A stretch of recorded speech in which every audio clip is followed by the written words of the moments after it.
नमस्कार। आज 22 जुलाई 2025 कल ढाका से एक बहुत ही दुखद खबर आई। हाँ, एक भयानक हादसा हुआ। बांग्लादेश वायुसेना का एक जेट विमान एक स्कूल पर गिर गया। जी।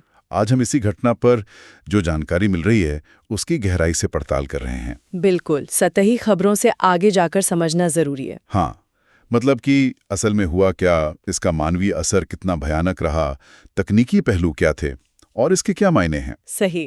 तो चलिए शुरू करते हैं कि हुआ क्या था।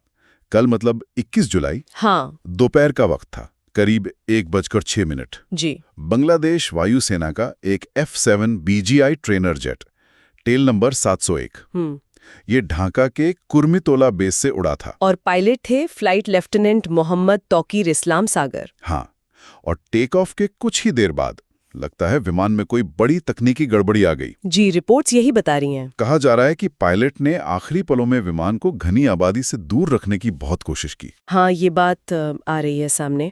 पर अफसोस। हाँ, अफसोस कि विमान उत्तरा के दियाबारी में माइलस्टोन स्कूल और कॉलेज पर ही गिर गया। और स्कूल पे गिरना मतलब भयानक तबाही। इसका मानवीय पहलू तो वाकई दिल कपा देने वाला है। बहुत ही दुखद। अब तक जो पुष्टि हुई है वो 19 से 20 मौतें। ओह, इसमें पायलट भी शामिल हैं और छात्र, शिक्षक, स्कूल स्टाफ। हाँ, कई बच्चे इसकी चपेट में आ गए और घायलों का आंकड़ा तो 170 से भी ज्यादा बताया जा रहा है।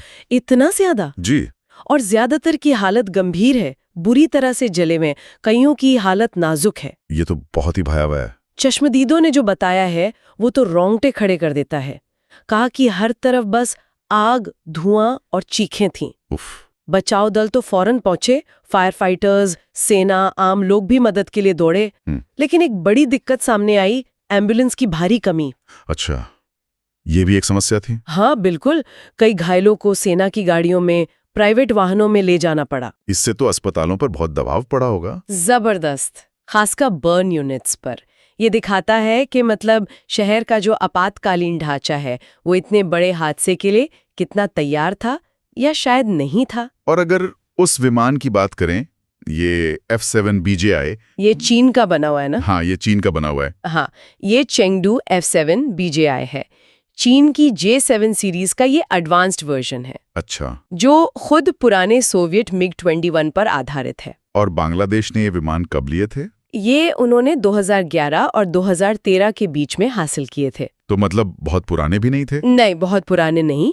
लेकिन यहाँ एक बात गौर करने वाली है। क्या? कि ये F-7 BGI जिस J-7 परिवार का हिस्सा है, उसके पुराने मॉडल्स का दूसरे देशों में दुर्घटनाओं का एक इतिहास रहा है। अच्छा, किस तरह की दिक्कतें? खासकर हाइड्रोलिक सिस्टम और इंजन की विश्वसनीयता को लेकर मतलब सवाल उठते रहे हैं। तो जो अभी सैन्य जांच हो रही है, हाँ, वो शायद इन जानी पहचानी कमजोरियों पर जरूर ध्यान देगी।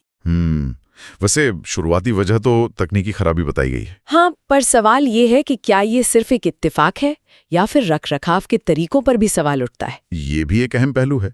इस बीच सरकार ने आज 22 जुलाई को राष्ट्रीय शोक दिवस घोषित किया है। जी, और अंतरिम मुख्य सलाहकार मोहम्मद यूनुस ने भी दुख जताया है। और वायुसेना ने एक जांच कमेटी भी बनाई है। हाँ, एक उच्च स्तरीय जांच कमेटी। लेकिन सरकारी प्रतिक्रिया एक तरफ, दूसरी तरफ लोगों का गुस्सा भी है। बिल्कुल, शोक और सदमे के साथ साथ देश भर में जबरदस्त गुस्सा भी देखा जा रहा है। किस बात को लेकर? पारदर्शिता को लेकर। पीड़ित परिवार, छात्र, वो सिर्फ एक रिपोर्ट नहीं चाहते, वो जानना चाहते हैं कि हुआ क्या। हाँ, और सबसे बड़ा सवाल ये उठ रहा है कि आखिर इतनी घनी आबादी वाले इलाकों के ऊपर सेना के ट्रेनिंग विमान क्यों उड़ रहे थे? ये तो जायज सवाल है। बिल्कुल, जवाबदेही की मांग हो रही है और ये भी कि नागरिक इलाकों के पास ऐसे ट्रेनिंग प्रोटोकॉल की समीक्षा होनी चाहिए। देखा जाए तो यह हादसा बांग्लादेश के इतिहास की शायद सबसे दर्दनाक विमान त्रासदियों में से एक है। हाँ, खासकर इसलिए कि इसमें ज्यादातर शिकार बच्चे थे, स्कूली बच्चे। इसने कई गंभीर सवाल खड़े कर दिए हैं, जैसे शहरी इलाकों पर सैन्य उड़ानें, विमानों का रखरखाव, उनके मानक, और ढाका जैसे इतने घने शहर में आपातकालीन तैयारी। हाँ, और कुछ रिपोर्ट्स में तो ये भी कहा जा रहा है कि पहले एक प्रस्ताव आया था। किस बारे में? कि स्कूलों के ऊपर कम ऊंचाई पर सैन्य उड़ानों पर रोक लगाई जाए, पर वो प्रस्ताव मतलब कथित तौर पर ठंडे बस्ते में डाल दिया गया था।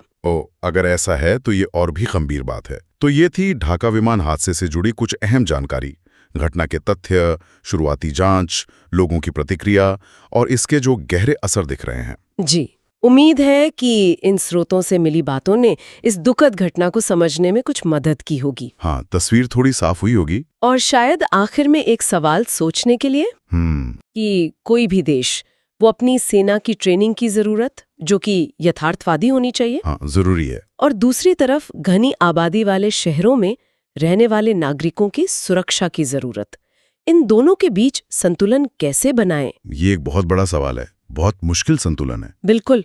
क्या निगरानी के, विमानों की सुरक्षा जांच के, या फिर ऐसे महानगरों में आपातकालीन स्थितियों से निपटने के लिए क्या कोई नए बेहतर तरीके सोचे जा सकते हैं या सोचने चाहिए? वाकई ये बहुत जरूरी सवाल है जिन पर गंभीरता से विचार होना चाहिए। खैर, इस गहरी पड़ताल में शामिल होने के लिए धन्यवाद। धन्यवाद। सवाल पूछते रहें, जानकारी तलाशते रहें। अगली बार फिर मिलेंगे।